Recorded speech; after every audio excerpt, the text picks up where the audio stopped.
నా పేరు doctor CL Venkatrao. జ్వరం అనేది జీవితకాలంలో ప్రతి ఒక్కరికి ఎప్పుడోసారి వస్తుంది.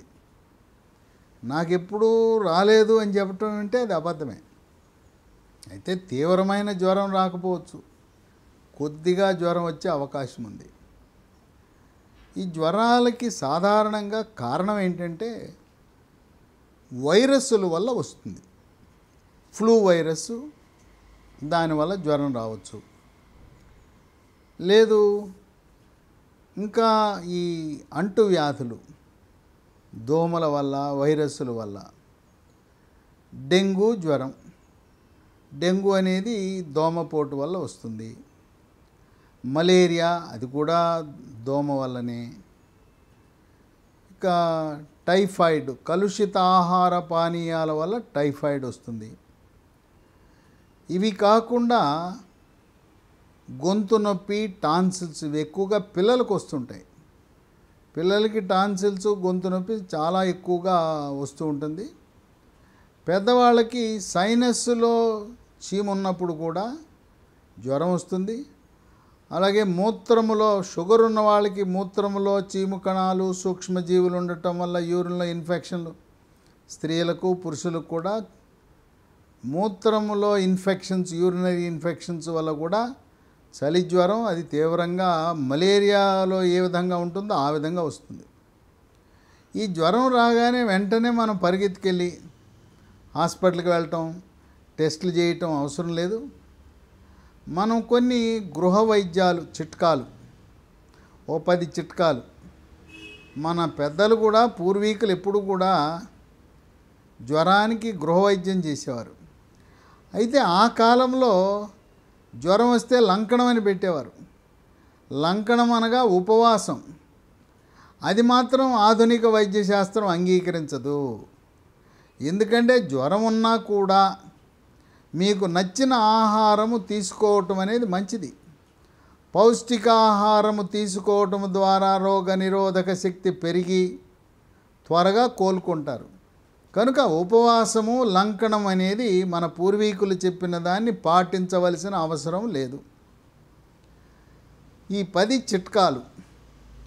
1, జ్వరం వచ్చినప్పుడు మనకు తెలవకుండా శరీరం నుండే నీరు చర్మము ద్వారా వెళ్ళిపోతుంటుంది, బయటికి ఆవిరైపోతూ ఉంటుంది. కనుక నీళ్లు అధికంగా తాగాలి.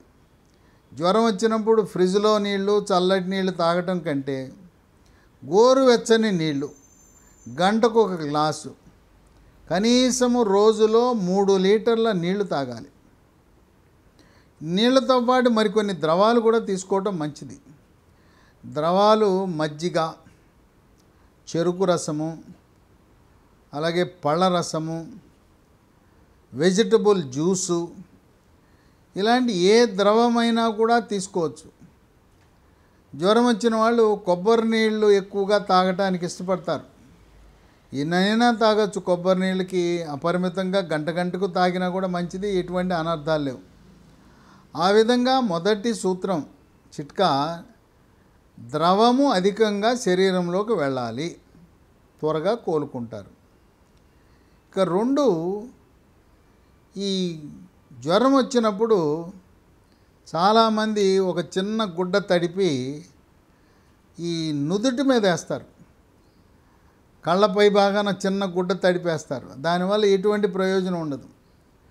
మనం తడిగుడ్డ శరీరం మీద వేయటం అంటే ఏం చేయాలంటే, చొక్కా బనీని తీసేయండి, ప్యాంటు కూడా తీసేయండి, కేవలం అండర్వేర్ మాత్రం ఉంటుంది. తడిగుడ్డతో మొత్తం ఒళ్ళంతా తుడవాలి. ఛాతీ, పొట్ట, వీపు, తొడలు, కాళ్ళు మొత్తం ఒళ్ళంతా తడిగుడ్డతో తుడవాలి. తడిగుడ్డలో కొన్ని మంచుగడ్డలు, చిన్న చిన్న మంచుగడ్డలు, మన రిఫ్రిజిరేటర్లో, డీప్ ఫ్రిడ్జ్లో చిన్న చిన్న ఐస్ గడ్డలు ఉంటాయి. అవి గుడ్డలో పెట్టి మంచుగడ్డను చర్మం మీద తగలకూడదు. గుడ్డలో పెట్టి ఆ మంచుగడ్డల్ని వేసి ఒళ్ళంతా తుడవచ్చు. ఒళ్ళంతా తడిగుడ్డతో తుడవటం వల్ల ఉష్ణోగ్రత బాగా తగ్గుతుంది. ముఖ్యంగా పిల్లలకి చాలా ఉపయోగపడుతుంది.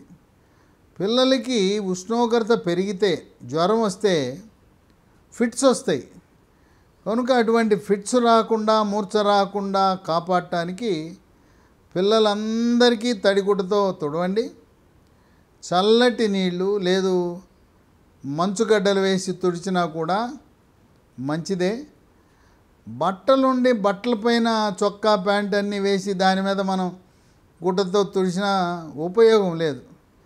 చొక్కా ఎత్తి కేవలం పొట్ట మీదో వీపు మీదో తుడవటం కాదు, శరీరం అంతా తుడిచేయండి, చక్కగా ఉష్ణోగ్రత తగ్గిపోతుంది. ఇంకోటి ఏంటంటే 100 లోపు ఉష్ణోగ్రత ఉంటే దాన్ని ఏదో ఫీవర్ కింద భావించొద్దు.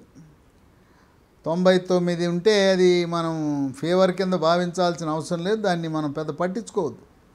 100 దాటితేనే ఉష్ణోగ్రత ఉన్నట్టుగా, ఫీవర్ ఉన్నట్టుగా భావించండి. తర్వాత థర్మామీటర్లు, మెర్క్యూరీతో చేసిన థర్మామీటర్లు మనం అనాదిగా వాడుతున్నాం. దాన్ని నోట్లో పెట్టడము, సంక మీద పెట్టడం అలా చేస్తూ వచ్చాం. దాంట్లోనే మెర్క్యూరీ పాదరసము కలిగిన థర్మామీటర్లో డిజిటల్ థర్మామీటర్లు వచ్చినాయి. అంటే మనం చూసుకోవడానికి సులభంగా ఉంటుంది. ఈ నోట్లో పెట్టేవి, సంకల్లో పెట్టే థర్మామీటర్లు వాడకూడదు. దానివల్ల ఒకరి నుంచి ఒకరికి సూక్ష్మక్రిములు, వైరస్లు సోకుతాయి. ముఖ్యంగా కోవిడ్ వచ్చినప్పుడు ఈ నోట్లో పెట్టుకునే మెర్క్యూరీ థర్మామీటర్లు, పాదరసం థర్మామీటర్లు హాస్పిటల్స్, ప్రైవేటు గవర్నమెంట్ హాస్పిటల్స్ వాళ్ళు కూడా మానేసి దాని బదులుగా ఇన్ఫ్రారెడ్ డిజిటల్ థర్మామీటర్, అంటే అది ఒక గన్లా ఉంటుంది. అది ముఖం మీద పెట్టాల్సిన అవసరం లేదు, చేతి మీద పెడితే సరిపోతుంది. ఇన్ఫ్రారెడ్ డిజిటల్ థర్మామీటర్ ద్వారా ఉష్ణోగ్రత నమోదు చేయటం అనేది ఈరోజు ప్రభుత్వ, ప్రైవేటు, కార్పొరేట్ హాస్పిటల్స్ చేస్తున్నారు. మన ఇంట్లో కూడా అది పెద్ద ఖరీదేం కాదు. ఇదైతే పాదరసం అయితే 200-300కి రావచ్చు, కానీ అది ఒక 1000-1500 రూపాయలు అయినా కూడా ఆరోగ్యకరము. ఒకరి నుంచి ఒకరికి సూక్ష్మక్రిములు, వైరస్లు అంటకుండా నివారించవచ్చు. ఇక 3, మనం వేసుకునే బట్టలు. ఇంట్లో ఉన్నప్పుడు మనం బనీన్ వేసుకుంటే సరిపోతుంది, అట్లాగే లుంగీ కట్టుకుంటే సరిపోతుంది, అండర్వేర్లు అవసరమే లేదు. కనుక ఎంత తక్కువ వస్త్రాలు వేసుకుంటే అంత మంచిది. పైగా మనం వాడే వస్త్రాలు కాటన్ దుస్తులు వాడాలి. కొంతమందికి చలి ఉంటుంది, చలి ఉన్న వాళ్ళు స్వెటర్ వేసుకుంటారు. ఆ చలి ఉన్నప్పుడు స్వెటర్ వేసుకున్న తర్వాత తీసేయటం మంచిది. కనుక తేలికగా ఉండే నూలు వస్త్రాలు ధరించడం మంచిది. ఇక 4, తప్పనిసరిగా విశ్రాంతి తీసుకోవాలి. జ్వరం వచ్చినాక ఆఫీస్కి వెళ్ళటం అనేది వెళ్ళొద్దు. రెస్ట్ తీసుకోండి. రెస్ట్ తీసుకున్నాం, సెలవు పెట్టామని ఇంట్లో సెల్ ఫోన్లు మాట్లాడద్దు. రెస్ట్ అంటే రెస్టే. ఏదైనా ముఖ్యమైనవి ఉంటే 1-2 మెసేజ్లు చూడండి, కానీ ఫోన్ మాట్లాడకూడదు. అలాగే ఇంట్లో ఉన్నాం కదా అనేసి రతి క్రీడలో పాల్గొనడం లాంటివి చేయకూడదు. జ్వరం వచ్చినప్పుడు దానికి కూడా హాలిడే, ఆఫీస్కి ఎట్లా అయితే సెలవు పెట్టారో భార్యాభర్తల సంసార జీవితానికి కూడా దూరంగా ఉండాలి. ఇక 5, వేడి పాలు. పాలల్లో పసుపు, మిరియాల పొడి, తాటి బెల్లం వేసుకుని ఉదయం 1/4 లీటరు, సాయంత్రం 1/4 లీటరు తాగితే చక్కటి ఉపశమనం, రోగ నిరోధక శక్తి పెరుగుతుంది, శక్తి వస్తుంది. ఇక 6, జింజర్ లెమన్ టీ. టీ డికాషన్లో అల్లము దంచి దాంట్లో ఒక అరచెక్క నిమ్మరసము, యాలకుల పొడి, తులసి కానీ పుదీనా కానీ వేసి జింజర్ లెమన్ టీ. షుగర్ లేని వాళ్ళు 1 స్పూను తేనె కూడా వేసుకోవచ్చు. దీంతో కూడా మంచి ఉపశమనం లభిస్తుంది. అలాగే సూపులు, టమాటా సూపా, కార్న్ సూపా, మటన్ సూపు, చికెన్ కార్న్ సూపు, లేదు ఎముక బొక్కలు ఉంటాయి, బొక్కలతో సూప్ తయారు చేసి సూప్ తాగటం కూడా చక్కటి ఉపశమనాన్ని ఇస్తుంది. 7, వికారం ఉంటుంది, వాంతి వచ్చినట్టు ఉంటుంది. అది తగ్గాలంటే నోట్లో చిన్న అల్లం ముక్క పెట్టుకుని బుగ్గన పెట్టుకుని చప్పడిస్తే వికారం తగ్గుతుంది.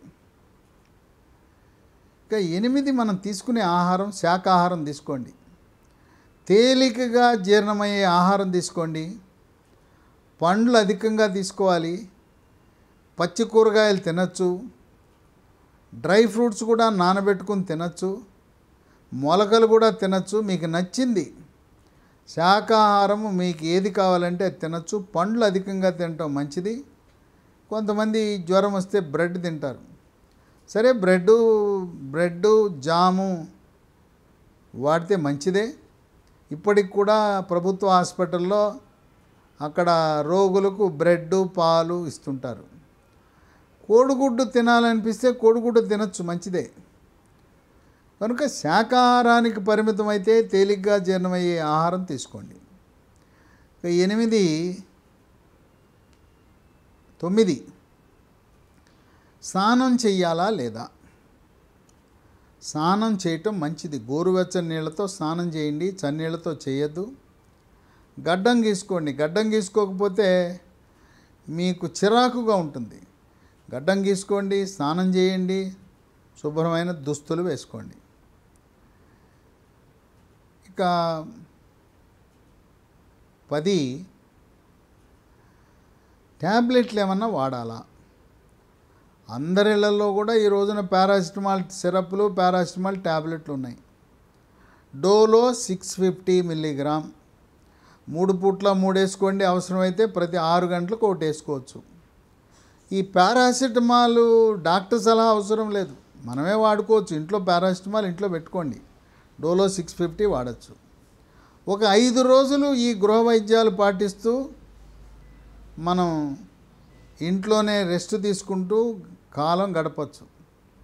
5 రోజులైనా జ్వరం తగ్గలేదు అన్నప్పుడు కొన్ని రక్త పరీక్షలు చేయాల్సిన అవసరం ఉంటుంది. డెంగ్యూ జ్వరం కోసం dengue NS1 antigen, dengue IgG IgM antibody, malaria కోసము malaria smear, parasite F, parasite V, అలాగే టైఫాయిడ్ కోసము వైడాల్ WIDAL. తర్వాత దగ్గు పడిసి ఉండి ఊపిరితిత్తుల్లో ఏమైనా నెమ్మున్నదా, స్పాంజిలా ఉండే ఊపిరితిత్తులు గడ్డగట్టుకున్నాయా తెలుసుకోవటం కోసం ఛాతీకి ఎక్స్రే. మూత్ర పరీక్ష చేస్తే మూత్రంలో చీము కణాలు ఉన్నాయా, సూక్ష్మజీవులు ఉన్నాయా, యూరిన్ ఇన్ఫెక్షన్ ఉంటే తెలుస్తుంది. అలాగే కామెర్లు వచ్చినప్పుడు కూడా జ్వరం వస్తుంది. కామెర్ల ప్రారంభ దశలో జ్వరం వస్తుంది, ఒళ్ళు నొప్పులు ఉంటాయి. కనుక కామెర్లు ఏమైనా ఉంటే మూత్ర పరీక్షలో మనకు తెలుస్తుంది. ఈ పరీక్షలు చేస్తే సరిపోతాయి.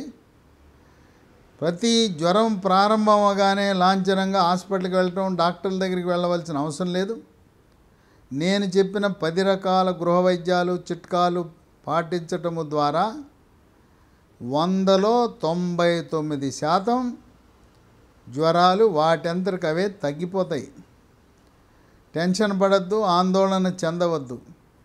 అయినా ప్రస్తుతం కోవిడ్ మళ్ళీ వచ్చాను మళ్ళీ నవంబర్లతో తగ్గిపోయింది అనుకున్న కోవిడ్ మళ్ళీ మార్చి నెలలో బయటపడింది, మార్చి 23లో. కనుక 5 రోజులు దాటి తగ్గకపోతే అది కోవిడ్ కావచ్చని అనుమానపడి ర్యాపిడ్ టెస్టా, RT-PCR టెస్టా ఏది అందుబాటులో ఉంటే అది చేసుకోవటం మంచిది. కనుక మన పూర్వీకులు చెప్పిన లంకణము ఉపవాసం మాత్రం ఎట్టి పరిస్థితుల్లో చెయ్యొద్దు. నచ్చిన ఆహార పదార్థం, మెచ్చిన ఆహార పదార్థం ఇంట్లోనే కాకుండా స్విగ్గీ ద్వారా, జొమాటో ద్వారా, హోటల్స్ నుంచి, రెస్టారెంట్ల నుంచి కూడా తెప్పించుకుని తినండి. శుభ్రంగా తింటే త్వరగా జ్వరం తగ్గిపోతుంది.